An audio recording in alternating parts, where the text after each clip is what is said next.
long time no see, everybody. It's me, Ryder. I have returned, and I have brought my friend Mims with me as per usual. Say hello, Mims. What's up? What's up? New coach in 8 days, everybody. 8 days. Well, yeah, a week, we've been gone a little while. I got sick as shit. Something I can't control, and when you're sick, you don't really feel like talking to anybody. So I didn't want to short you guys of a shit podcast while I was sick. And beyond that, we've also been really busy on top of work and whatnot with the holidays coming up. And yeah, but we're back. And we got a lot to cover. Like Mim said, LSU is in a coaching search. Young Dolph is dead. We are sad to report. Dan Mullen's unemployed. Yeah, Dan Mullen is unemployed. Lots to cover. Didn't mean to cut you off there on the Dolph eulogy. We should definitely hold a piece on that. But yeah. Sorry. I mean, I'm sure as most of you have heard, young Dolph was shot in his hometown of Memphis, Tennessee, getting some cookies. It's sad you can't even go to his own neighborhood and just live like a normal person without some envious person. Beyond a rapper, the man had kids, man. He had a family. He was somebody's kid. He had kids. He's somebody's dad. Somebody's husband, somebody's brother. You never want to see somebody die, man, especially that way. And I'm prayers out to the family and everybody involved. I know it's everybody that saw it, man. Fuck y'all. The shooters, I hope y'all stub y'all's toe tomorrow. I hope bad things happen to y'all. And maybe the police will catch them. Ha! Yeah, no. But yeah, it was really sad. And I think it touched a lot of people. I don't think anybody really, it's just kind of like Nipsey and Kobe, man, just out of nowhere. Just don't even want to believe it. You're seeing stuff on the interwebs, and then it's finally confirmed, and then you're just like, well, fuck. And then you think about like his cousin Keeglock. That was really his only collaborator, man. We're never gonna get any more of that, and it's just sad to see. No more Dumb and Dumber. Yeah, no more Dumb and Dumber. It's fucking terrible, bro. I genuinely was a Dolph fan. Like, I wasn't a big Nipsey guy, but like I felt for the people who lost like somebody they used to rock with. It's always sad to see somebody die too. It's like the same thing with Mac Miller. Obviously different. Yeah. He overdosed, but like losing, as far as a fan standpoint, not to make it about us because it's not, but we're all grieving for a part of it is we feel for the guy, and a part of it is because we're gonna miss out on some new music, whatever, and that always hurts. That hurt with Mac Miller, that hurts with Dolph. Hurts with all artists, and prayers out to the family, like Grant said. And I hope those shooters like trip down the stairs later or something. I don't know. Yeah. But on a lighter note, we've got a few more things lined up this episode. We're going to grade some college football team season as we grow into rivalry weekend with some potential for some teams to maybe upgrade their season on that. Talk about some NFL MVP race, Rookie of the Year race as well. Then, we got the usual exclusive 5, then an EP for y'all as well. So, yeah, and we'll talk about some serious, not so serious NFL teams as well. Mm-hmm. We'll get it. We'll get into all the goodies. But like Mim said, we're gonna start out with college football, and I think it's only proper to start with the top dog, that being Georgia. I think we both have an A for them. If I'm not mistaken. I got an A plus. I only gave out one A plus, and it actually was an A plus, and it wasn't to Georgia. But Georgia's doing exactly what their fans hope they do. They've been waiting on this for many, many years, and it's when the average score of your game is 40-7, you get an A plus from me. Yeah, they in reality they do get an A plus, but like, hold on, I just want to. The stats are I just want to give them credit because we've been talking about Georgia all year, but we really haven't gone in depth. The actual stats for them are fucking madness. So they are, I believe, 7th in total offense. Yeah, 7th, 40.3 points per game. To give you an idea, they're first in defensive or scoring defense. Do you want to know how many points per game second averages? Take a guess. What was the question? How many points do you think the second scoring defense in the country averages? I don't know. So it's Oklahoma State and Texas A&M. They both have 14.9 points per game. Fucking fantastic. Yeah. Georgia gives up 7 points per game. Half that. Half that. They're One score by a margin. Yeah, literally. Like their defense is incredible, especially in today's age in college football. Like it's just madness. Like I just want to look up the 2011 LSU defense for like comparison. You should look up the 2001 Miami team for comparison. Well, I'm talking about for defense because I don't know. I'll look it up in a second. Anyways, what was the next team? Let's talk about A&M, man. A&M. I gave A&M a C plus. I gave them a B. It would have been a C plus if they didn't get the Bama win. I mean that. I guess you're right on that. It's just I just feel like they lost one too many games for the B to me. I feel like they're a little bit better than the record shows. Maybe I don't know. But yeah. I don't think that their fans are satisfied with what happened this season. So absolutely not. Yeah. So I mean, they had playoff aspirations. Yeah, with that taken into account, I mean they are a top 20 team, and they're not having a terrible year. But I didn't feel right giving them a B. Yeah, no, not a bad season though. I gave them a B just because the Bama win. They beat. I mean, I think they're going to beat LSU. That'll bring them to 9-3 with the potential to have a 10-win season going into the bowl game. So, a 10-win season is a 10-win season. So if they get that, that's a potential for like a B+ season to me. Yeah. I mean, I just feel like if they don't lose to either Arkansas or Mississippi State, they're just in much better shoot. Like I don't know.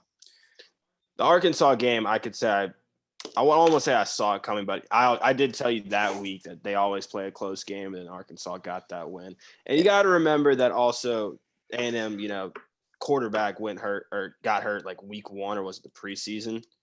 And Zach Calzada didn't know how to throw a ball forward for like 3 weeks when he first started. And then magically, when the number 1 team in the country, Alabama, rolls into town, he turns it on. Yeah. Yeah. They're only going to keep getting better. Like Jimbo gets settled in. Oh, yeah, no, he's building there. The reason he left Florida State was they really weren't giving him the facilities. They wouldn't match the payroll. Yeah, and other teams were doing. Like Florida State's ready to give him what he wants. Exactly. Jimbo at Florida State, like Florida State would not pay their coordinators, so they get poached all the time. So he just left because A&M was not about that. They were going to pay their coordinators. So he's finally getting that there. And if he can build a good regime there, it's a power in the West for sure. But yeah, definitely not what they expected this year. All right. Who you got next? You want to talk about Kentucky? I have them at an A- for their expectation. I gave them a B+. They are on a 3-game losing streak as we speak. Actually, no, that's not true. They did go on a 3-game losing streak. They lost to Georgia. Then they went to Mississippi State and lost there. And then they lost a close one at home to Tennessee, who got hot towards the end of the season, who we'll talk about in a little bit. I don't know. But for a little bit there, Kentucky was riding quite a high. They looked almost like broke into the top 10. Yeah. They were in the top 10, I think, against Georgia, were they not? Either way, fringe top 10. Yeah. And I mean, I don't think anybody saw that coming. They were undefeated, and until they ran into the buzzsaw that is Georgia. It felt like there was a lot of like good energy coming from Kentucky football, and it was dope. I liked it. Oh yeah. I actually liked it. I was pulling for him, just like a fucking dark horse SEC East team. Like, yeah, You give can me that all relate. day. But yeah, Stoops is a good coach. If he stays, they might have something there, man. Who knows? I mean, this is like the heyday of Kentucky football. Like, you Oh got to think yeah, about it. I know he's coming up on Bear Bryant's wins record at Kentucky. So, like, Mark Stoops is, I mean, football god over there in Kentucky as far as they're concerned. But he's had a great year over there. I mean, Will Levis is he's been a little inconsistent, but he's really helped that I think offense a take a win step over forward. Louisville and a bowl win would seal the season up as one of the better Kentucky seasons, honestly, ever. In recent history, for sure. Yeah, I I mean, last time they had 10 wins. yeah, So. yeah, it's a good season for Kentucky for sure. Let's talk about Alabama.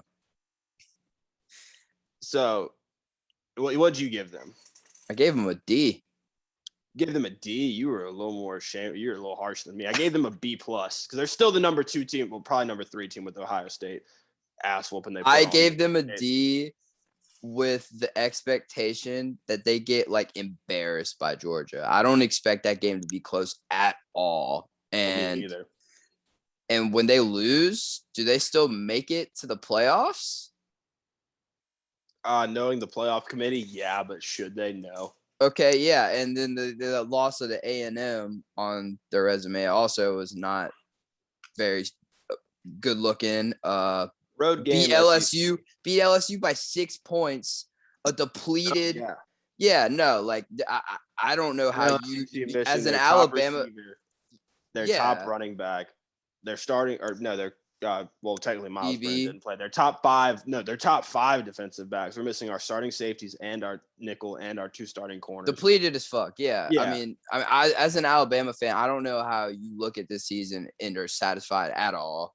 You cannot be looking forward to that date with Georgia in a couple weeks. No, absolutely not. And I'm giving them a D, assuming that that's going to be an embarrassing loss to them, and I expect it to be. I think Kirby Smart wants that pretty bad. So we'll see what happens there. But until further notice, yeah, not what you want to see as an Alabama fan this season. But to be fair, freshman quarterback. Well, first year starter. Sophomore, yeah. Yeah. I mean, they're a pretty young team. And they didn't really like have the talent coming into the season that screamed like, oh, we're defiantly the best team in the country anyways. But nonetheless, just a disappointing season to me. What did you give Bama, Mims? I gave them a B. Just because like they're still the number 3 team in the country. They had to pick up against A&M, but like they haven't lost since. Like, granted, it's been ugly, but they haven't lost. They haven't lost their composure. They just keep winning. And I don't think they get their doors blown off by Georgia. I think they lose, but I think it's going to be like some like 27-17. Like Georgia puts them away in the fourth quarter type. I was probably a little harsh giving them a D. I mean, I was just like, to me, the Alabama standard, this was not it. And they lost one. Maybe I raise them to a C plus, not a C plus, a C minus, maybe C plus. We'll see. Because like a lot of this season depends to me on what they do after, like what happens to them after the SEC championship. Because they're not going to win. It's just not going to happen. If they do, they have an A season. Yeah, sure. Me too. They beat Georgia. They figured it out. Yeah. After they fucked up versus A&M. They looked themselves in the mirror, figured it out, won in some close ones. But I mean, yeah, I would have to give them an A. But yeah, for the time being, I'm giving them a C minus. All right, who's next up on the list? Let's talk about Arkansas. Arkansas, I gave them a B plus just because they started red hot, but then they had those. Let me put it this way: if they win that Ole Miss game on that 2-point conversion, they are very easily, like comfortably sitting at an A on my board, just based on expectation. I also gave them a B plus because, like you said, expectation going into this season, they had none of that. Nobody saw what like their hot streak coming. I think they definitely broke into the top 10 at some point. Then they were number 8 in the country playing Georgia. Yeah. Yeah. And they were hot, man. They looked good. And I mean, hell, they beat just the went shit out of toe-to-toe with Texas. the team in the country. Yeah, they had some really big wins this season. Against teams that nobody. I mean, let me put it this way: teams, they were beating teams that, if before the season you said Arkansas beat the shit out of so and so, you'd been like, "What the fuck? Are you serious?" Like, and that's a B+ season for me. If you'd have told me that Arkansas and Ole Miss would have gone to a 52-51 like came down to a 2-point conversion with no time on the clock type game, I would have called you crazy. Because Ole Miss had not really playoff expectations, but maybe SEC West aspirations for sure. Yeah. So, the preseason, if you told me that, like I said, I got to give them a B+. KJ Jefferson played out of his mind this year, quarterback. Their defense has been great. I believe Barry Odom is their defensive coordinator, and he has just been great since he got there. Good team, man. I said Kendall Briles is their OC, and he's got their offense playing. I mean, they have their ups and downs on offense, but they really overall have just been a steady offense, just as far as 20 to 28 points a game. What you're going to get out of your team. Like I said, they've just overachieved completely. And they're averaging 442 yards a game. It's just crazy that I think they're 7-4, but they're second to last in the SEC West. Yeah, which is madness. And it's crazy because all their losses are SEC West teams. Exactly, they lost to Alabama, Ole Miss, Mississippi State, right? Yeah. And did they beat Auburn or lose to Auburn? They lost to Auburn. Yeah, so literally 2-4 in the SEC West. Yeah, it's crazy. Let's laugh a little bit, Mims. Let's talk about Florida. Oh, yeah. I gave them a fat old D. You gave him a D? I gave him an F. I only have one F on my fucking board. Okay. I'll give them a D- because they did fire Dan Mullen. I'll give them a D- because they fired Dan Mullen. I gave them a D just because they kept close with Alabama. They almost beat them. Doesn't matter. I mean, Alabama stayed close with LSU too. Alabama is a definite. I don't know how serious I gave Alabama a C-. Let me put it this way: I expected Florida to win 8 games this year, and they've won. They're probably going to win 6. They're probably going to beat Florida State. So, in my opinion, that's not an F. If they don't go to a bowl game, that's an F. I'm thinking they're going to. They won't go to a bowl game. I promise you. If they beat Florida, they're 5-6. If they beat Florida State, they're not going to. Yes, they are. No, they aren't. Yes, they are. I promise you they won't. Okay, but let me plead my case for the F that I originally gave them. I raised it to a D- because they did fire Dan Mullen. Talking to their fans and looking at their Florida Twitter, they had playoff hopes. Everyone in that fan base expected a playoff run this season. They were coming into with a quarterback who had been in this system for 2-3 seasons. A senior, just I don't know. Dan Mullen had been settled in. This is supposed to be the year, and they shit the bed. They are sitting at 5-6 right now. Yeah, if you told a Florida fan they were going to win 5 games at the beginning of this season, they would have laughed in your face and called you stupid. This is a terrible season. They did fire Dan Mullen, so they get D-. Yeah, I give them a D simply for the fact that they didn't totally sell. If they would have lost to Stanford, I gave them an F. They just haven't been. They're just inconsistent as hell. They haven't been complete ass all season. It's just this last few weeks they have just been a dejected, dead football program. And I don't know if you saw the report earlier. Steve Spurrier actually had a lot to do with Mullen getting out of there. They were going to let him finish out the season, I believe, and Spurrier was like, no. He is ruining this right now. Get him out. So that was pretty interesting to read that Spurrier has that kind of pull still at Florida. But absolutely. Call by him, in my opinion. Yeah, absolutely. I think the fans would agree as well. Terrible season for Florida. Love to see it, though. Love to see it. Keep it up. Dan Mullen, though, what are the odds you think Mullen becomes the next Alabama offensive coordinator? I'm not too sure. Probably pretty high. Yeah, I'd say probably a good chance. That'd be really fucking annoying. Yeah, it would. Shitty timing, but yeah. if they hire him, that's where he's going. That's for sure. unless he wants to go bottom up again and take a out of SEC job somewhere. But I don't know. We'll see. Moving. Dan Mullen is a good head coach at like an 8-win expectation. Like if he was a head coach in Kentucky, they'd love him.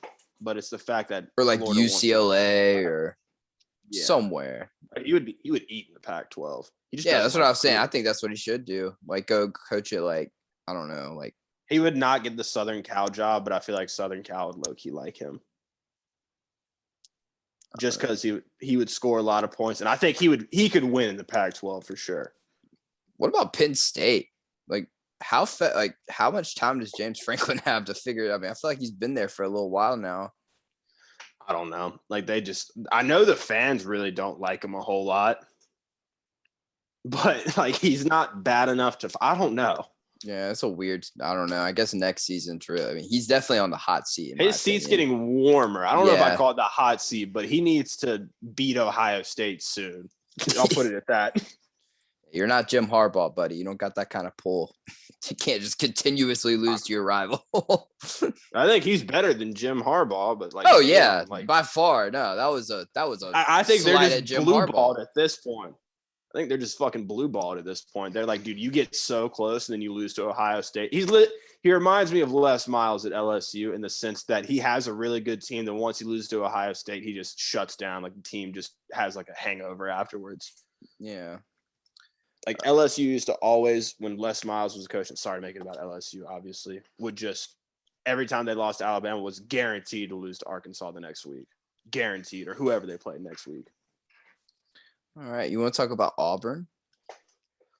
Auburn, I gave a B- because they had a couple wins. They looked good at times, but they really just shit the bed the last few weeks. I gave them a C. Just because I feel like people had some hopes for Bo Nix, this being his breakout season. He wasn't terrible. I mean, he was not consistent though. That's the thing. Because like there again, LSU unlocked him. I mean, yeah, but like, don't win against Penn State, who ends up revealing themselves as a shit football team. On the road though, like early in the year, like that's not a fun game to go into at all. Fair. Lose to Georgia, totally fair. Beat Arkansas, beat Ole Miss, and then you just collapse with 3 losses in a row to A&M, Mississippi State, and South Carolina. I don't know if you saw the Mississippi State one. I watched it. That was bad. They were up, I believe they were up 28-3, matter of fact, and they lost 43-34. 28-3. That's hilarious. Yeah. As an Auburn fan, I feel like they're kind of rebuilding. They got a first, second year head coach in there, right? Well, it's a first year head coach, but the comical thing is that this is like it's like they're doing Groundhog Day. This is like exactly what happened with Malzahn every year. Like they would always kind of get red hot. They'd fuck up at the end, and then they'll somehow beat Alabama for no reason at the end of the year. That'd be something. I don't put it past them. Me neither. No, that's what it would be, just like Auburn to lose with their backup quarterback against South Carolina on the road and then beat Alabama the next week with the same quarterback. Fine by me. That means we beat Alabama. By the transitive property. Yeah. All right. So yeah, C for me, but I don't know. Like Mim said, kind of a weird. I don't really understand Auburn. If you look at it objectively, there are a lot of like things to get excited about for a first year head coach, but also it was like, fuck, it's a lot of the same problems we just it's just like it depends on like how you expected the season to go. Did you expect a first year head coach to take you to the promised land, or did you expect him to win 8 games? Like they're slated to win 6. I don't know. That's a C season for me. It's just shitty for them that they collapsed against Mississippi State, because if that doesn't happen, they're sitting 4th in the West, probably with an A grade for me, to be honest. That was just a shitty game to collapse in. Yeah. Ole Miss, gave him a B+. We're around the same range. I gave him an A-. I would have gave them an A+ if they would have beat Alabama. That would have absolutely done it for me. I would have just been like there, because Lane Kiffin has been a lot of talk about I'm competing in the SEC West, and that would have solidified him, but didn't get that done. So I give him A- for that loss to Auburn is really why I gave them a B+ and not an A-. But nonetheless, a really good season and they're riding hot right now. They're on the cusp of the first 10 wins season in program history. They just got to beat Mississippi State or win a bowl. Game. Yeah. The line on that game is 1 in favor of Mississippi State. It's going to be a slobber knocker. The game's usually on Thanksgiving too, if I'm not mistaken. Do you know what day Thanksgiving's on? It's on a Thursday. I know that much. What's today? The 21st. It's a Monday, so the 25th. Yeah. 4th. If it's on the 25th, it'll be on ESPN, man. That's a Friday, but yeah, that'll be lit. Yeah. All right. Let's talk about Tennessee. Oh no, yeah, it'll be the 25th. That is whatchamacallit. Oh yeah, sorry. Tennessee, I gave a B because it's the same thing with Auburn. Really didn't know what to expect. They had a lot of good games, like things to get excited about, like I said about them earlier. But I mean, you just haven't really won a big one yet. You know what I mean? You beat Kentucky, which is nice, but as far as like that signature win to build a season like this around, there hasn't been one. So that's why they have a B for me. Yeah, I gave him a B as well. But on the bright side of things, you have a really good head coach, and things are looking bright if you're a Tennessee fan. As far as it is the first ray of sunshine they've seen in years. Yeah, it's been a tough time to be a volunteer lately. But yeah, B season for Tennessee. Not bad. Expected worse, so you get a B. LSU. F. I'll let you talk about it. F. We're ass. We're so bad. I'm keep it a buck with y'all. I talk shit like we're gonna win a national title every year. I do that. I just lie in the offseason. I lie my ass off. Realistically, I expected a 9-win season. Probably like hit or miss depending on who we play in the bowl game. We'll go like 9-4, 10-3. Like realistically, I thought we were gonna lose to Alabama, A&M, and either Florida or Auburn, which all was correct. We actually went 1-3. Y'all are probably not going to a bowl game. Fuck no, we're not. I don't want to. I don't want to. I want this just to be over with. That's why I gave it an F. There's like, if I ever want the season to be over, that's an F. Like, you kidding me? Do you know how bad of a season it has to be for me not to want it to keep going? Because I love college football more than like most everything else. And I literally like LSU football specifically. Like that 2019 year might have been one of the happiest times of my life. Like no exaggerations. Like I was to the moon. And now you're just in the gutter. Like I don't even like Saturdays are not exciting anymore. Like I just like the ULM game. I literally thought we were gonna lose. I told Grant when we were watching, I was like, I think we're gonna lose this game. And you know how ridiculous that sounds? If you'd have told me in fucking what was it, like July, we would have beat ULM 27-14. I would have thought ULM was like the group of 5 team of the year, and they were like the number 15 team in the country. No, they were 4-6, now 4-7. So no, it's an F. We fired our coach. Everybody's gone probably except for God, I can't believe I'm blanking on his name, the defensive back coach. God, it'll come to me in a minute. Corey Raymond, God. And yeah, no, F. Fuck all of it. Can't wait till we get either Lincoln Riley or Billy Napier. Those are the 2 names that you're going to be looking for. Okay, well, let me talk you into a D. Listen, yes, your season fucking sucked and you're miserable, but I haven't seen you watch as much LSU media since 2019 as you have been recently, Mims. You're excited because I've been again. Watching for coaching searches. Exactly, you're excited again. You did the right thing. You fired your coach, and you're moving on. And there are people in the media saying, "Why are they firing Coach O?" Like you see it, and those people are ridiculous, yes, but you did fire him, and you're about to get a big time hire, and probably, like you said, Lincoln Riley or Napier. I give it a D because, like you said, should have been an 8-9 win season probably, but this is what you got. But on the bright side of things, you are looking forward. And yeah, I give it a D. We're looking forward in theory. Like, I mean, we're projecting here. Like, if we get Lincoln Riley, yes, we will obviously get better from a 5-win team or 4-win team potentially. Well, I think 5 wins right now is what we're at. Yeah. But Napier, like, I'm confident. Don't get me wrong. That's not a guarantee at all. Like, I think he's going to be damn good. Like, I think he's a great hire. It is no guarantee whatsoever. It looks very likely that Lincoln Riley is the guy. And I mean, I don't think I'm projecting much to say that he probably your head coach next season. So with that in mind, I got to give it a D, maybe even a D plus. Yeah, no, it's a fat old F as far as the season goes. When you fire your head coach and you don't even have it, like, I mean, your team doesn't even want to go to a bowl game. And like half your team is like opted out damn near. Yeah, no, it's a hard F for me. Fair enough. I understand. Especially when you if you watch as much LSU football as me and you watch the intricacies that I'm not going to break down for, like, not like I'm some genius, but like the fact Coach O is so fucking hard-headed that he wanted to run a 4-3 and the second we switch to a 3-4, we give up like 16 points a game. Like, we were so much better as a 3-4 defense, and just the hard-headedness and just small little things like that, like play calling.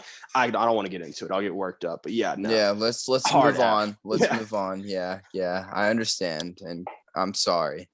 It'll get better. It'll get better. Hopefully. God, I hope so. Let's talk about Missouri. I gave Missouri a C. I gave them a B minus just because I'll tell you exactly why. Their coach at the beginning of the season talked about, thank you, Shane Beamer, for telling us that you're going to throw to your tight ends a lot this season. Like, and they beat us. And then he also said something along the lines of about beating Florida. And he did that. So Missouri gets a B minus from me. Yeah, but they've had a couple questionable losses. Oh yeah, no, they're not good. They're not good, but I mean, hey, those two moments are going to be memorable for Missouri fan. I don't think they're. I don't keep up with Missouri enough. I'm not going to lie to you. I don't take them very seriously, although they do beat us a lot. I just don't see them getting better. You know, I just see them kind of just staying in the same range of talent. That's exactly why I gave them a C, is because they were stagnant from last year. They really kind of had a similar season from last year, if not maybe worse. So that's why I gave them a C. Yeah, not much to talk about there. Yeah, it kind of just, I mean, they're the same team they were last year in theory. Like, they just are.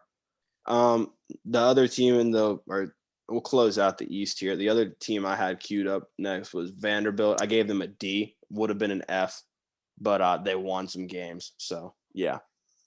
I gave them a C because this is what everybody expected, and that's what they are.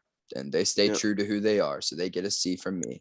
I'll be damned if Vandy is anything but consistent. Yeah, yeah. And we all appreciate that Vandy on the schedule. That Vandy Hell game. Yeah, that's one win. And God, if you lose, then fuck you. Like, you didn't deserve it.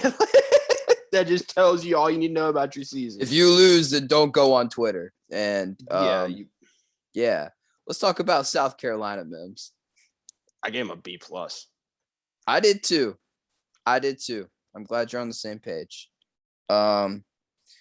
Look, going into the season, we had no idea what the fuck to expect coming out of Shane Beamer. He's never worked this occupation a day in his life. Okay. We could only hope for the best. And honestly, I think that's what we got. With the talent that he has and the experience that he has. I mean, there's obviously some things that we need to work on, and maybe some fires and hires need to be made, but really not too many complaints from me. Only like paint, like we did barely beat Vanderbilt, got our asses kicked by Tennessee, but we turn around and beat Florida and Auburn. And it's an A season for me if he beats Clemson. Oh, I literally was about to say he's at an A plus if he closes this out with a 3-0 stretch of a Clemson win and a bowl win. Oh yeah. Like, if he does that, an A plus in a heartbeat. I'd be like, yes, no. He just in case anyone, because I doubt anyone nationally, which if you're listening nationally, wow, and thank you. But I doubt anyone nationally really pays attention to South Carolina football. We lived in Columbia, so when Spurrier was there, that program was fun to watch. I'm not even a South Carolina fan. I enjoyed watching South Carolina and being at games. Since he's been gone, it's like Columbia is depressing. Yeah. It's not a fun game day app. Like, I mean, it's fun for like all the like. It's not the same going to the game. We saw like what it was before, like what we see now. You know, South Carolina learned how good of a football program it really could be, and it hasn't gotten back to that standard since. And Beamer was there during it, which I think is why he resonates and understands what can win here. And he's just he wants to be here, and his players love him. So we have so much to look forward to, which we have not felt that way in God knows how long. We took a shot on this hire, and it's paying off so far, and I just hope he continues to get better. I don't want to talk too much. Yeah, like this is a very good signs that we're seeing, but let's not get fucking ahead of ourselves, please. Like, no SEC, no Atlanta talk for at least a couple like years. Next year, he could just shit the bed. That's what I'm saying. Like, he could just fucking suck next year. Like, and that's my biggest fucking fear, and I do not want that. I do not want that.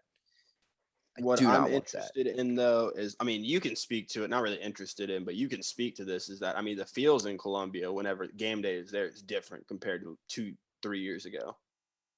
Yeah, like, I actually wouldn't know because I wouldn't fucking out there for Muschamp. Like, no. Like, I said, the man couldn't win at Florida. What makes you think he's going to win in Columbia? Like, he is a proven loser in the SEC as a head coach, and we're going to give him a chance. For what? We're going to give him 100 Oh, I don't even want to talk about it. Okay, let's talk about, I think we skipped over Mississippi State. Yeah, I think that's the last one. I gave them an A- just because they really were pretty. I mean, they upset LSU last year, which had them on a high horse. Then it turned out to not be what they thought.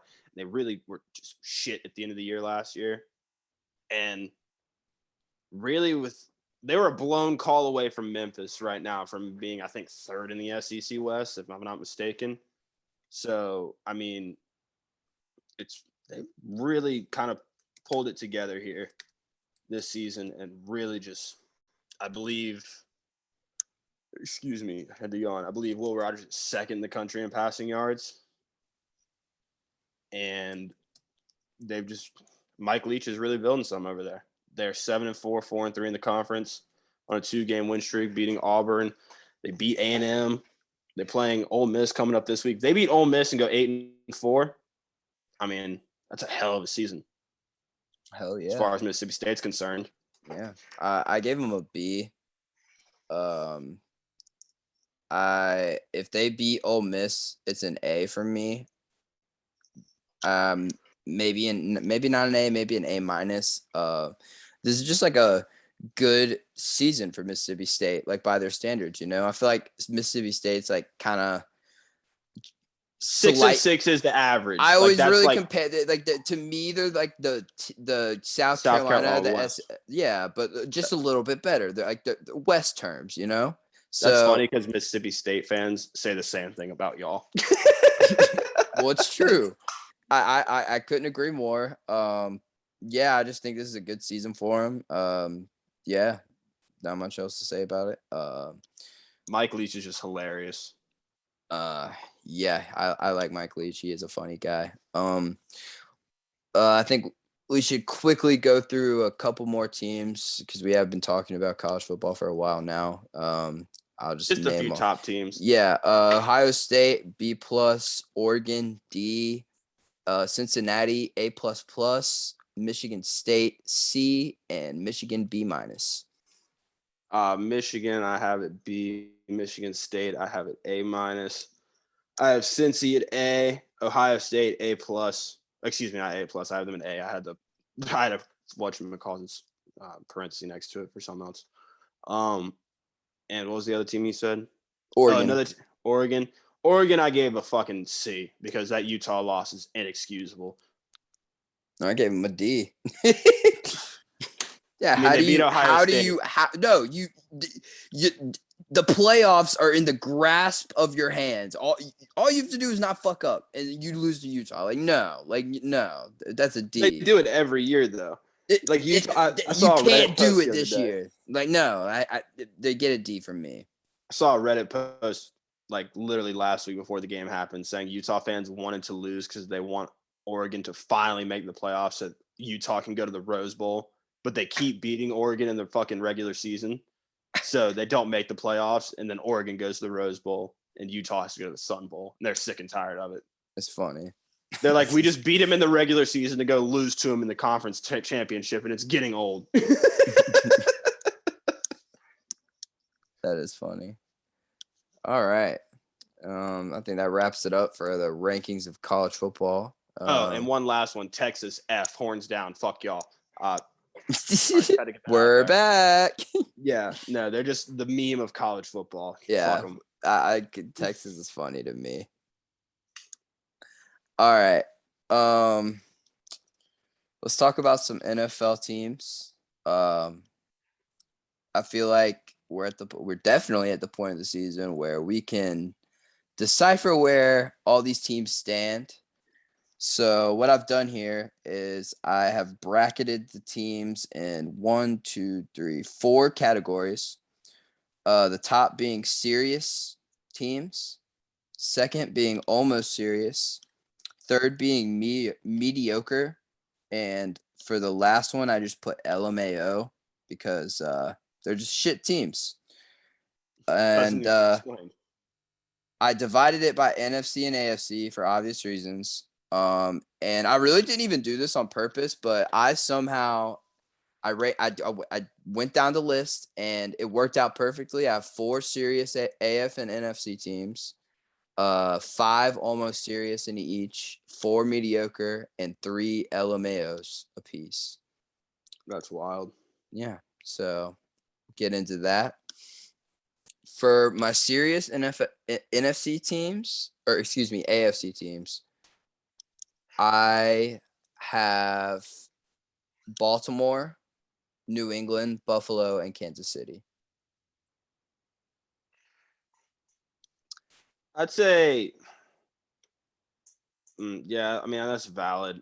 I would willing to go on a limb and say the Titans are that Derrick Henry's hurt. I put the Titans in almost serious. We'll get in almost serious. I have Tennessee, Cincinnati, the Chargers, Indy, and Pittsburgh. I put Tennessee in almost serious because they have a quarterback problem, and I think that's been made apparent. I don't think it's a problem. I mean, he's just exactly what you thought he was. If he doesn't have Derrick Henry, he's not going to be a game changer. I just don't feel comfortable if I'm a Tennessee fan having that guy leading me into the playoff. At the end of the day, he's your quarterback, and he's gonna have to. I don't know. They'll make the playoffs. I think that's almost guaranteed. Actually, I think it is guaranteed. They're in the AFC South. I mean, the Colts are on their ass. The Colts have been good this year. Yeah, that's why the Colts are they're almost there. They take away a couple losses they had early on, and that's why I put them in the almost serious, just because they started off 0-3 and 6. Since then have been 6-2. Yeah.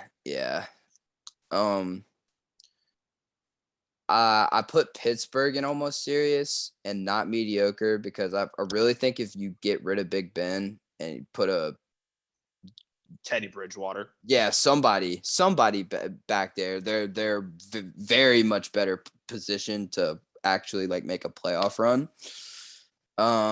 Cincinnati, just feel like missing a couple pieces. Joe Burrow just gotta, he's got to reel in the interceptions. He's tied for the lead in picks right now. Yeah, that, and I mean, just growing up, getting a feel for things. He'll get there. He's only his second year. He's got probably panicking a little bit. Doesn't want to get his knee destroyed again. Yeah, and then I had the Chargers because they're pretty inconsistent lately, but they do have the pieces they need to make a playoff run. Probably just need to make some defensive pickups and maybe some O-line. And they're going to be a pretty good team in the future. They're one big signing away from being like a legitimate contender. I agree. And I think the gap between these some of these almost serious and serious AFC teams I have here are pretty close. You can swap some out here and there, like New England, Buffalo, New England and Buffalo and Kansas City really is scaring me lately. I don't know what's going on over there. I was trying to tell you a week ago, man, they're getting back to it. They're on a 4-game win streak now. Well, I put them in serious because they were there last year. I'm not counting them out. Yeah. Mediocre AFC teams. I have Cleveland, the Las Vegas Raiders, Denver, and Miami. I think Cleveland needs a new quarterback. Was Odell the reason y'all lost 45-7, assholes? Yeah, fucking dummies. Probably would have helped there. Yeah, no, God. Mediocre for sure. It's where they belong. On the verge of LMAO, if you ask me. But it's just shitty for them because he actually is the best quarterback they've had in like 20 years. But he's and you want to like the guy, but like, dude, he's not good. Like he's if anything, he's average and inconsistent at that. So sometimes he's good, but no, that's not a quarterback you want. The Raiders kind of in a limbo state right now. They're not a bad football team. They just don't have a coach, and they're a team without an identity, literally. Literally 3-3 at home, literally 2-2 and on the just road. A lot of drama out of the Raiders organization this year. It's just not their year, but I feel like they got something brewing over there. I mean, they're on the 3-game losing streak. They were 5-2. Let's keep it a buck. Like whenever, like they were winning games right after Gruden got fired. Now they're just kind of hitting a rough patch, shall we say? Yeah. Like they played the Chiefs last week. Yeah, no. I mean, you know. All right, and we got Denver. Denver's kind of surprised me this season. I expected them to be pretty bad, but they've won some games I definitely didn't expect them to win. I don't know. I was almost starting to take them like almost serious, put them in that category, but they go and trade Von Miller. Just kind of seems like they're kind of like the Raiders. Anyways. Yeah, but I mean that's a big piece of your defense, and trading it for draft picks to kind of show like kind of a telling sign of where you are and what you're. I don't know. They're kind of a middle of a pack team. They're a team without an identity. I don't know if they're sold on Teddy Bridgewater. I mean, they're in talks to get Aaron Rodgers and Deshaun Watson, and we'll just see. Every quarterback on the market, really. Yeah. So, and Miami, I don't know. They're just not good. They're not bad though. They're on that 3-game win streak since they got Tua back. It's not because of him though, but I just don't think they have enough weapons on either side of the ball to be an almost serious team right now. But they are young, and I do like Brian Flores, so we'll see. They're mediocre for now. You keep talking. I use the restroom real quick. My bad. All right. And then for my 3 LMAO teams in the AFC, I think it's pretty expected and fair. The Houston Texans, the Jacksonville Jaguars, and the New York Jets. I mean, let's start with Houston. Their franchise quarterback is being held hostile, and honestly, I won't even say that. I won't even say that because they did try to trade him. He's got the case thing going on, man, and until then, there's not really a way for him to be traded because like he's not playing, and for a legal reason, I don't know. It's not playing. I don't know. If I'm a team, I don't know why you trade for Deshaun Watson if you don't know what's going to happen to him. I think that's kind of what prevented him from being traded to Miami. I think that's where he was about to go. Or Philly, one of the two. Yeah, but yeah, I mean, that being said, everything that Bill O'Brien did to them, it's just going to take them years to get back to even an okay team. They're just going to be in the gutter for a while. Jacksonville, Urban Meyer's your head coach, dog. Urban Meyer's your head coach. Your franchise, supposed to be your franchise guy, doesn't look like a franchise guy right now. He is a rookie. I'm not saying that he's bad or anything. I mean, he's young. He's been dealt a shit hand. Yeah, he really has. And but yeah, their organization is a joke.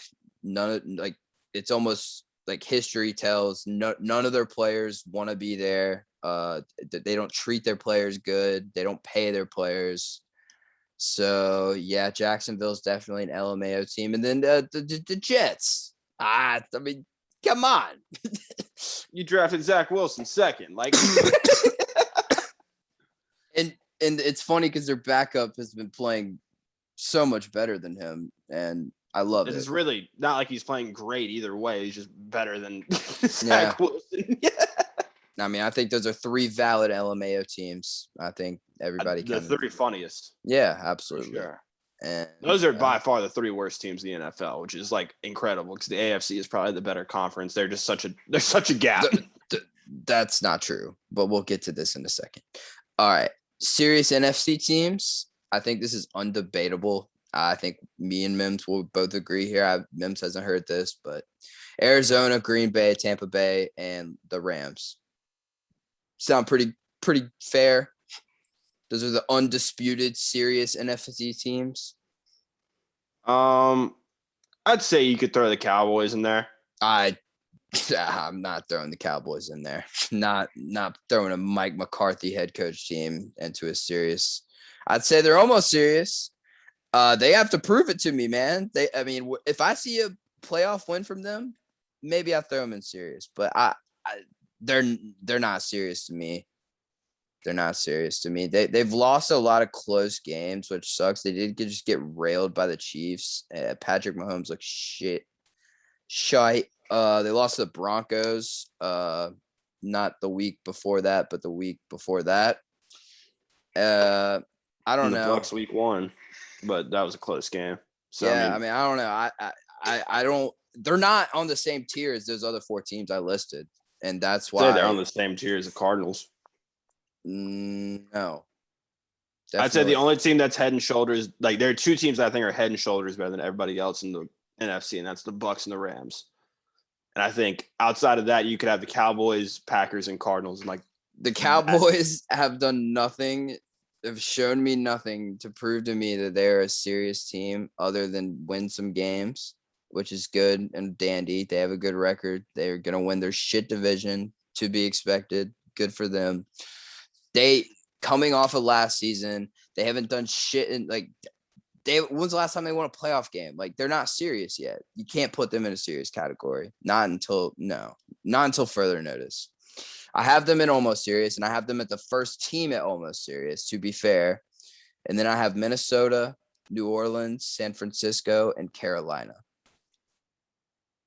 Minnesota, New Orleans, San Francisco, and Carolina. You don't think Seattle's serious or almost serious? Seattle is. They're 3-7, but Russ has been hurt. So I mean, how do you? It doesn't seem.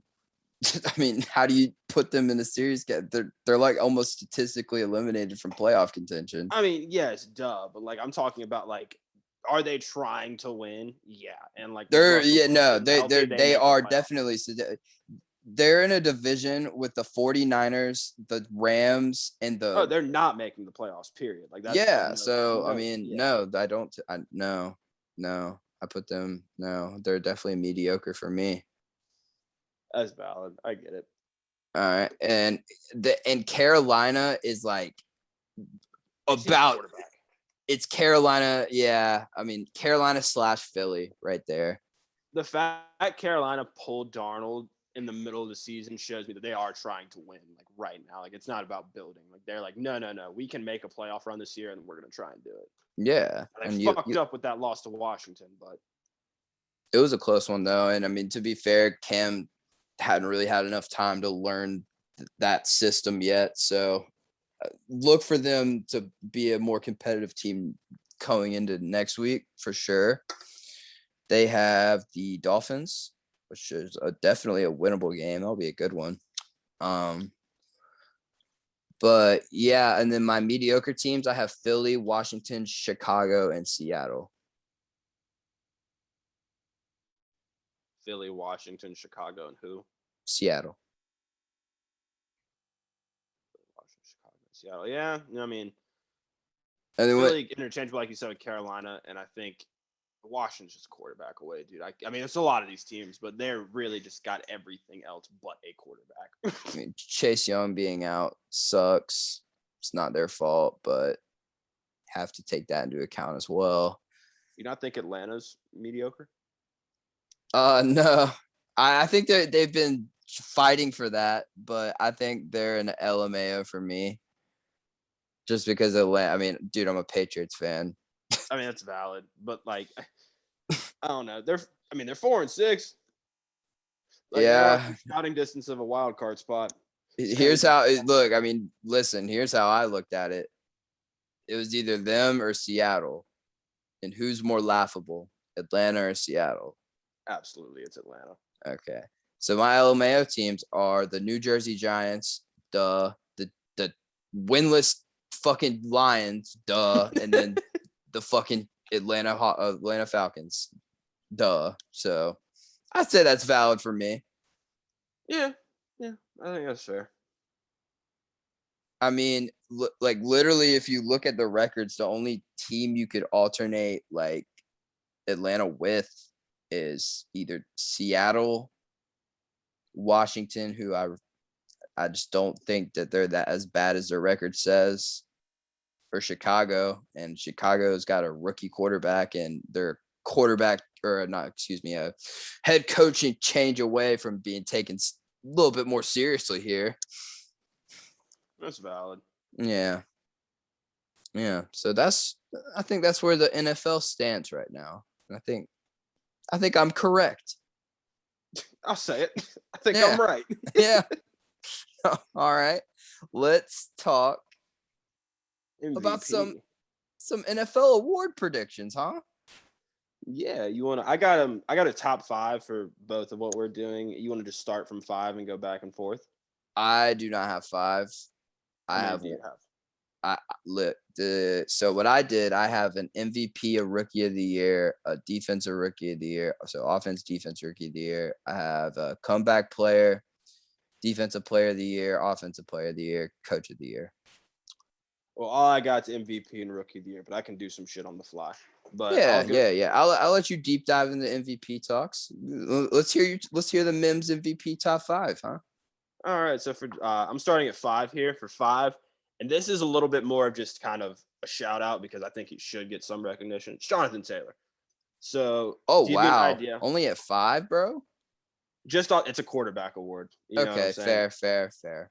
Like I would have personally, he's in the top 3 discussion for me. But you're right. You're absolutely right. 5 is valid. Go on. So last year his totals were 232 attempts on 1,169 rushing yards with 12 total touchdowns, about 5 yards a pop.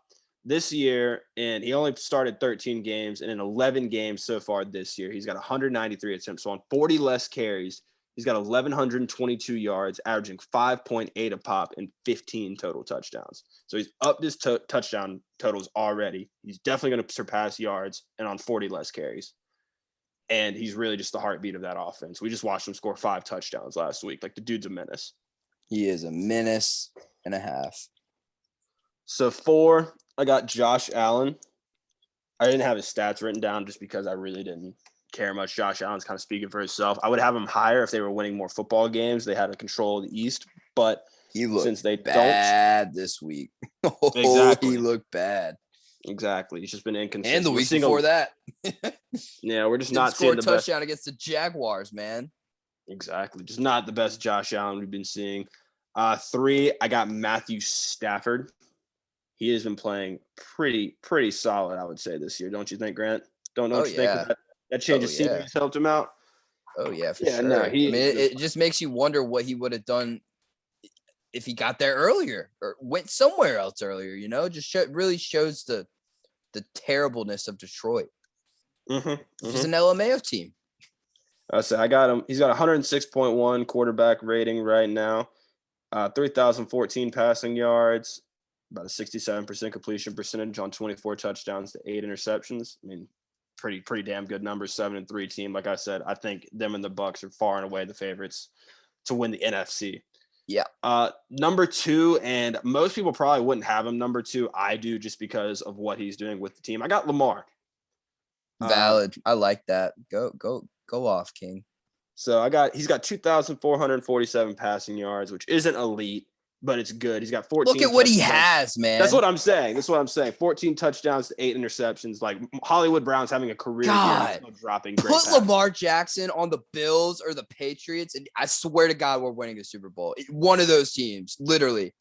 And he's chipping in 639 rushing yards, which is really what I'm getting at. Like, he's leading his team in rushing here. Free Lamar, bro. I mean, I think they're winning the North right now. Oh, no, they're very serious. They're very serious. I take the Ravens very seriously. And so I got him in the second right there. Number 1, who I think he's just going to win it. I mean, he's the GOAT. Say it. It's Tom Brady. Yeah. Yeah, he's due, man. I mean, let's just keep it real. Like, 3,177 yards. His QBR is at 104.3, so a little bit less than Stafford's, but more touchdowns, same interceptions. They're definitely, in my opinion, the best team in the NFC. I could see the argument for the Rams, but I think the Bucs are the best team in the NFC, and I think they're probably going to win another Super Bowl. So with all that said, I just think Tom Brady is the number 1. Give him run my man to his MVP. That was obviously what I had written down as well. Yeah, I mean, that's my MVP. I think it should be everybody's. I mean, he's due. We can't let him retire with the amount of MVPs he has right now. So we got to run him one, and he's playing like an MVP. So he wins. Yeah, no, I got him definitely rocking out there. But what was the other thing you had written down? Rookie of the year. Rookie of the year. Okay. So talk to me about why you think Jamar Chase is Rookie of the Year. Well, I'll start. I have a top 5, so we'll work from there. But number 5, I got someone who's probably not as high as everyone would think. I got Jalen Waddle, just because when Tua has been playing, he has been really good. Really, really good.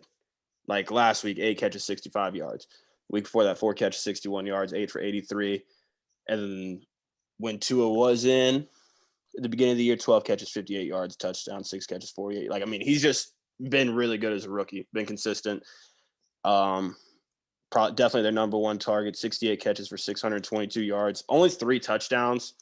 But like I said, hasn't had a starting quarterback for really most of the season.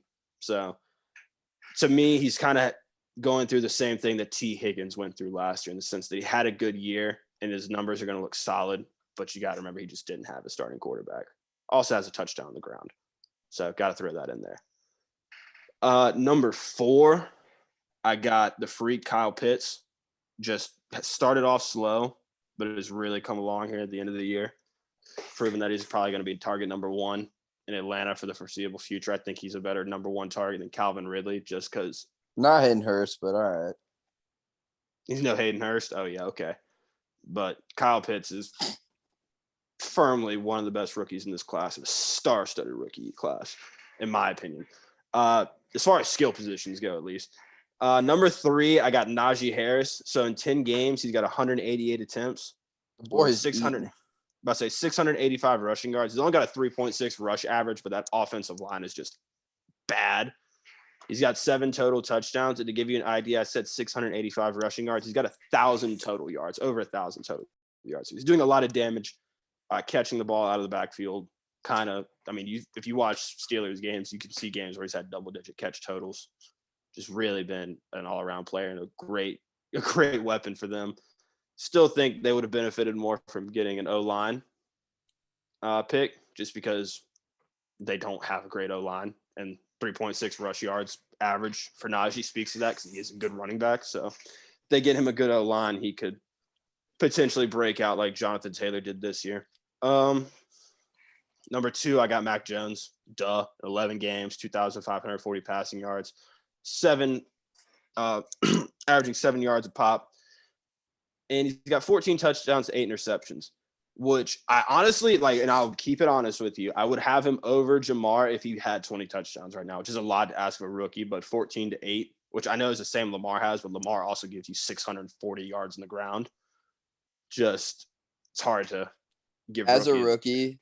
Mac Jones is 12th in yards, 15th in touchdowns, and he is throwing at a 70.2 completion percentage, and he has a top 20 QBR. Yeah, that's all I need to hear.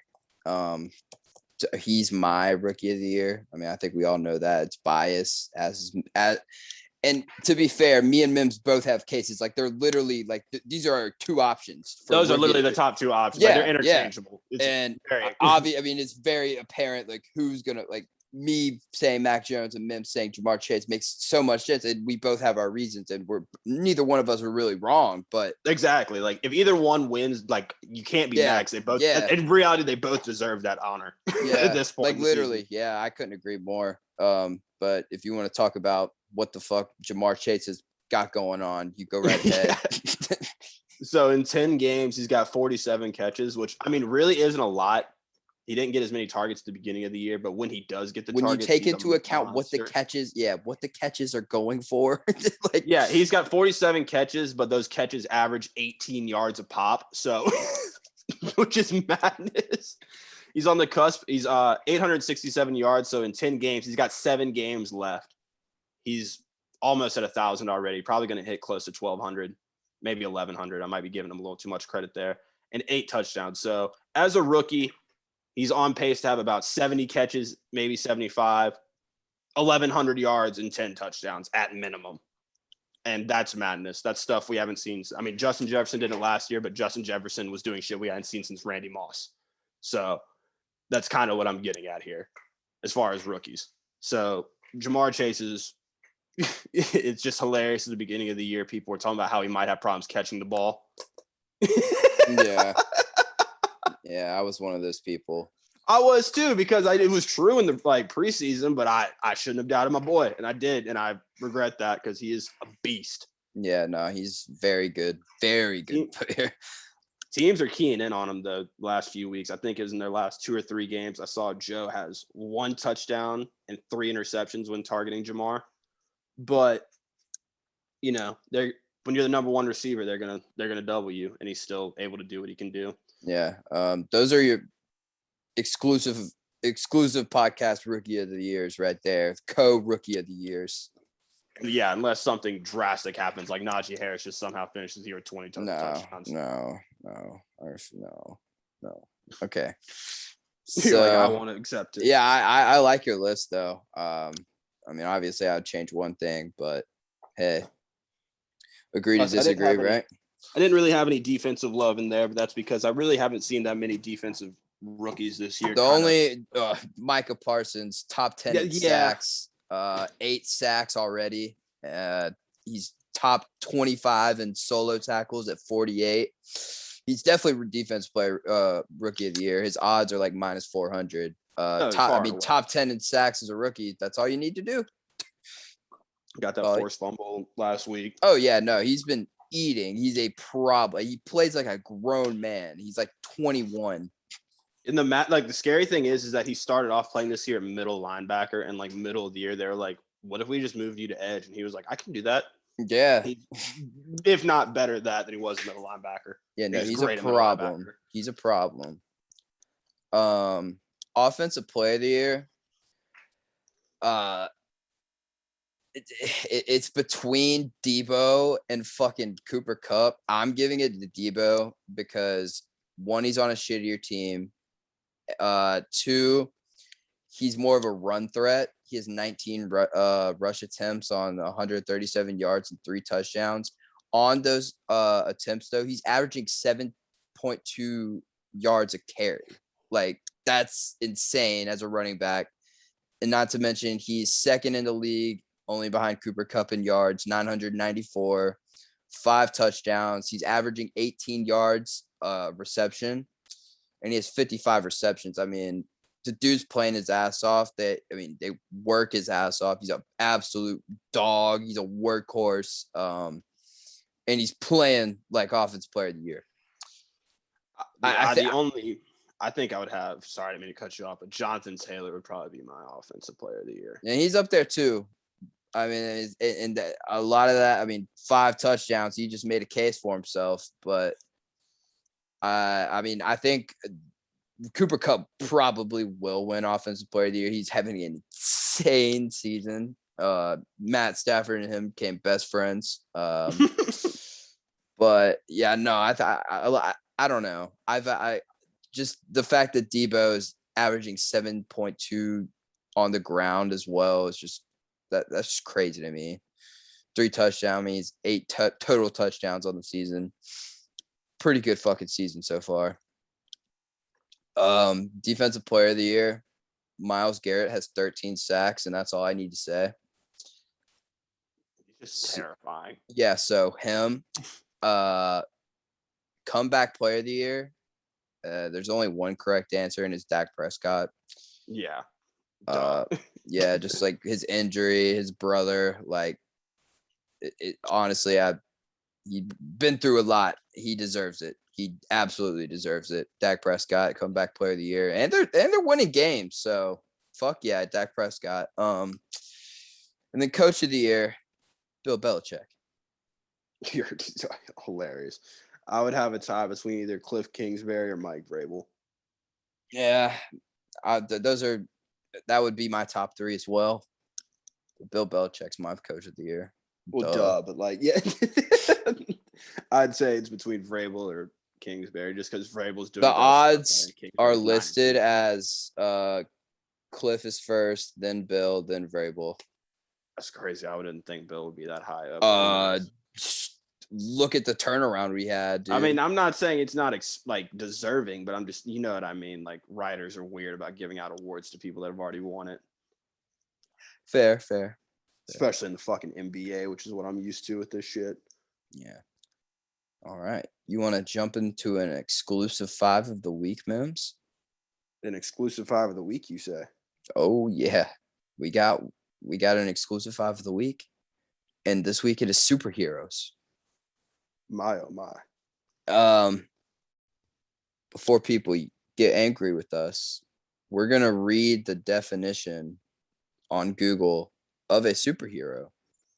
And this is what we base because I'm a jackass and I watch too much anime. But this is what we're all right. 1 second, I'm pulling it up. We're getting the definition off of Google. All right. It says a benevolent fictional character with superhuman powers. That's all it says. And then another definition, a superhero is a stock character that possesses superpowers, abilities beyond those of ordinary people. That fits the role of a hero. That's what we're basing this off of. And I'll give the first pick to Mims because I'm a nice guy. Well, that, and you know who I'm going to take. Number 1 for me it's Goku from Dragon Ball, because he's basically just a way cooler Superman. And that's all I need to say. He can blow up an entire fucking planet if he wanted to. Going Super Saiyan is awesome. If could have any superpower, that's what it would be. Just the ability to scream like a madman and have my hair shoot up blonde and just fucking go ham. That'd be sick. But yeah, no, Goku, number 1 overall pick. And like I said, he's basically like Japanese Superman. And right. Superman's lame, so I'm picking Goku. All right. Well, with mine, I'm picking Naruto. He's saved the Hidden Leaf Village the planet for that matter. He's literally, he embodies everything a hero is supposed to be. He does things for other people, not himself. He had a terrible childhood, as most superheroes do, and his powers are fucking insane. And he, at the time I'm referring to in the Naruto timeline, he had a demon inside of him, basically. I mean, we won't get into the details of that, but yeah, no, I mean, just go look up some Naruto shit and tell me that shit's not awesome, and I'll call you a liar. Naruto's my first pick. All right, with my second pick, I've got Thor. Good pick. Thor's fucking awesome. That hammer, he's hilarious in the Marvel movies. Overall, he's just OP. Even in Norse mythology, he's a badass. Like, Thor is just a great superhero and a strong second pick to my addition. To my squadron here. All right. I'm going to piss Mims off and take Wolverine. Fuck you. I mean, Wolverine it's fucking badass, bro. Like, if you telling me, listen, watch the movies. Like, if you don't know what Wolverine's power is, he's like a superhuman. He got the strength. He's fast as fuck, but he got the claws, bro. That, like, some Edward Scissorhands shit, but like he know how to use them things. All right, like, and they're indestructible. They're indestructible. So if you ever have a problem, like, it's there. And no one can do shit about it. Quite convenient. And yeah, Wolverine's fucking dope, bro. Like, nah. Wolverine. My second pick. Well, since you pissed me off, I'm going to piss you off. My third pick, I'm taking Deadpool. And I really wasn't even going to pick him, but Grant picked Wolverine, so that's my payback. But Deadpool's hilarious. He's got swords, and he's technically, like, I mean, bullets don't kill him. Unless you, like, shoot him in the head or some shit. I don't know. Pretty much doesn't die. Yeah, pretty much just doesn't die. He's badass, funny guy. With my third pick, taking fucking Iron Man. Because that was gonna be my third pick, but then you picked fucking Wolverine. I fucked this whole draft up for you. Iron Man is fucking awesome. If you have ever watched Iron Man, you can't tell me that you didn't sit there and be like, damn, I wish I had that fucking suit. Or like anything else that Iron Man has. He's just fucking awesome, and he's rich as shit. And yeah, that was an easy pick. Iron Man, duh. All right. My fourth pick. Give me the Hulk. All right. Just, I mean, pretty much indestructible. Just, I mean, unstoppable. Just, I mean, Iron Man literally had to make a special suit just to contain the Hulk. Just to, like, stop him from rampaging if he ever went nuts. So that really tells you all you need to know. Hulk is a problem, and he's pretty dope superhero, if you ask me. Yeah, he is.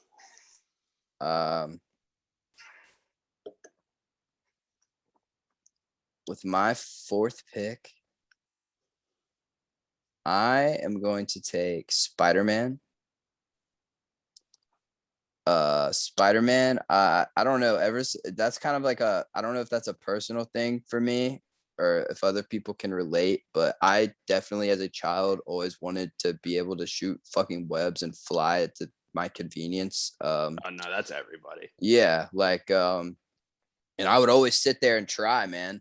I always low-key wish Spider would bite me and it would just fucking make me Spider-Man. I mean, and another thing about Spider-Man, he has awesome fucking like villains. Like I also like the villains of Spider-Man in the Green Goblin, Doc Ock. Sandman's pretty dope. Venom, yeah. Spider-Man, my fourth pick. And my fifth pick kind of tails along you as a favorite. Batman, dude. Because I wanted to pick Batman, but awesome. He's really not a superhero. Yeah, he's just fucking dope and rich. Yeah, he's just rich and crazy and knows kung fu that he learned in the mountains. But he's got a pretty sick car that he blows people up with. He's just there to defend Gotham. In reality, all these other superheroes would beat the shit out of Batman. I'm not going to argue that. Batman, as far as power, is very low on the totem pole. But the movies are fantastic. And yeah, Batman's pretty fucking dope. Good pick. With my final pick, I'm taking the Teenage Mutant Ninja Turtles as a group. Oh, you got to pick one. You can't have fun. That's 9 people on a team, man. No, just the Turtles. It's not 9. That's like saying I pick fucking the Z Fighters for goddamn Goku. Like, what are you talking about? I mean, bro, you're really gonna make me pick one turtle? Yeah. Fuck. Then I don't want to pick that. Fuck. Because then I'm just not picking somebody's favorite. Well, in that case, I mean, my board has literally to this point been taking off besides one other guy, and it's Kick-Ass. Kick-Ass. That's funny.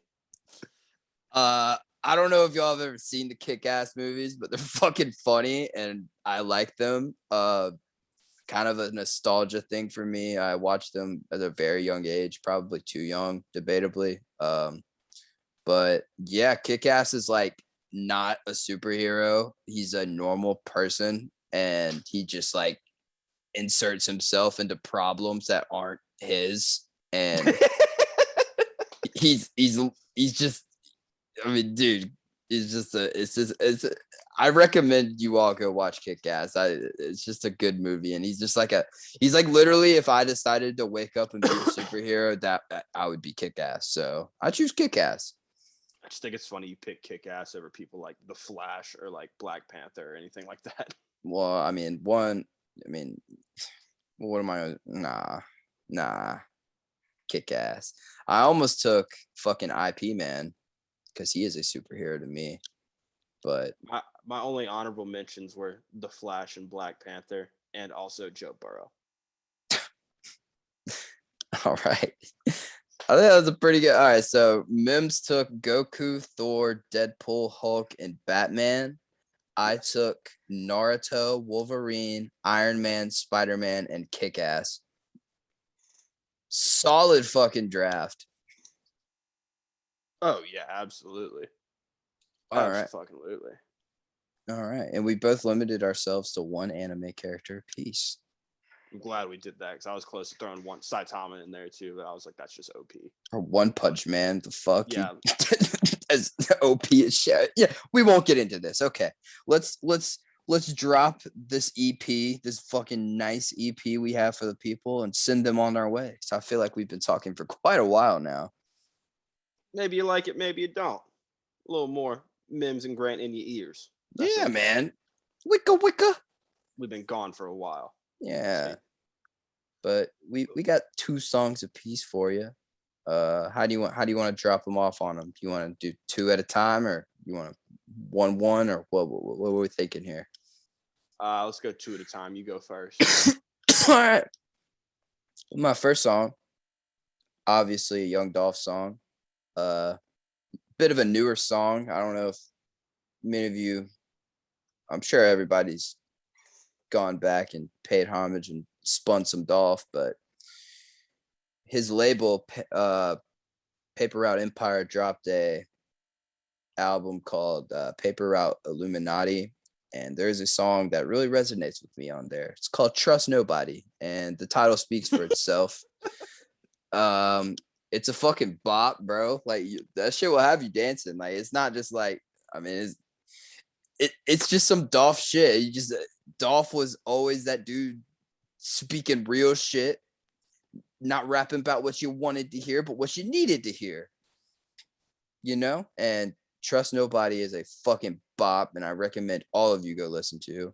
And then my second song, Dropping Jewels by Young Thug, off of his new album Punk.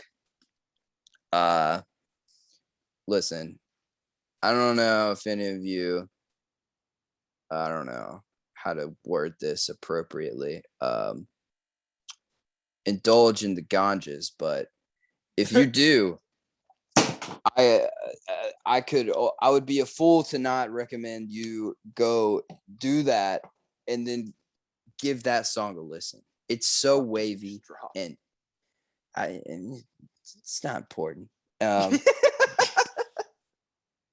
anyways, yeah, Dropping Jewels by Young Thug is it's a great song. I think that I just made a solid contribution to the EP. Oh yeah. That's the Grant in your ears. Here comes the Mims. Oh yeah. So I've been listening to a lot of Odd Future recently, as Grant can tell you. So I got Forest Green by Mike G on there. Great song. Off the Odd Future Volume 2 tape. Just a great song. A strong beat. I mean, Odd Future is known for their different beats, and that's just a strong one. And Mike G spits on that. Probably one of my favorite Odd Future songs for sure.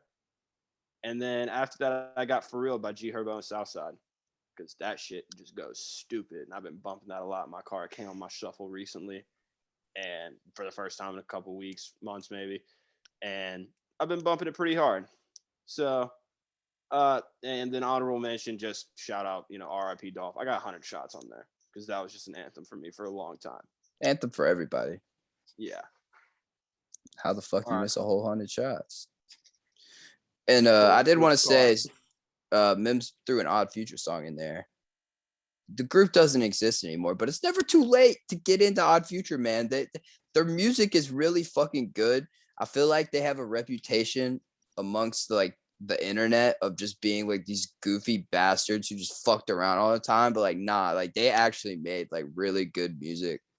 And I recommend, like, if you haven't checked them out, like, definitely like start with OF tape volume 2, and just if you like that, go from there, man. Like, good rap group music, and that's what people kind of got to understand. It's not like a whip music, you know what I'm saying? I mean, it's whip music if it's for you, but like Mim said, like, you're not about to get in the car with a bunch of your homies and start playing Bastard or some shit. Like, I definitely didn't do that the other day. Definitely not. But yeah, I think this was a good episode. We touched on not everything, but like the important stuff. What do you think? What I think is that we've been slacking recently. We've just been busy, and that we will be back to being a little more consistent these upcoming weeks, be a little more active on social media. I've been slacking on the Twitter sphere. Grant picked up the slack with a live tweeting the other week. But yeah, no, we're gonna get a little more interactive and try and get back on track here. This last few weeks have been a little chaotic. Yeah, I feel like it may have been the case for everybody. The time did change, fucked everybody up, put them off their pivot. And then the weather's been ridiculous here, getting everybody all types of head colds and all that. Oh, dude, yeah, kicked my ass, bro. Like, here's my thing with Mother Nature, man. You get cold on me, that's fucking fine. That's fucking fine. Do what you got to do. I get that's how that world works. Don't get cold on me and then make me sweat the next day. That doesn't make any fucking sense, and it makes me sick and it makes me angry. So don't do that. That's my beef with Mother right now. But yeah, it's good to be back. I miss recording. And like Bim said, we'll be here more often than not. Certainly more often than we have been. And might even try to get some guests on here soon. Who knows? Yeah, perhaps. All right. Well, I think that'll do it for us. Make sure you follow our socials at the Exclusive Pod YT. It's not the Exclusive Pod YT. It's Exclusive Pod YT. And there you will find a link that it'll take you anywhere you want to go to listen to the pod. Follow us on the socials. I mean, all the links will be there. YouTube and I know it sounds stupid, but following us really helps out a lot. It helps us know that you're, listening. Really kind of allows us to do more. And if you're following us, it helps us out a whole lot. So yeah, and we'd like to get to the point. Yeah, we're like, you guys. Takes 5 seconds. Just click on it, and it'll really help us out a lot. Yeah, like, and we would really appreciate it. And what we also appreciate, if you're still listening, thank you. Like, for real. Like, it means the world to both of us. And we'll be putting more shit out there very soon. All right. I will say tally ho, and I'll let Mims get the last word. Can't wait for Lincoln Riley or Billy Napier next week.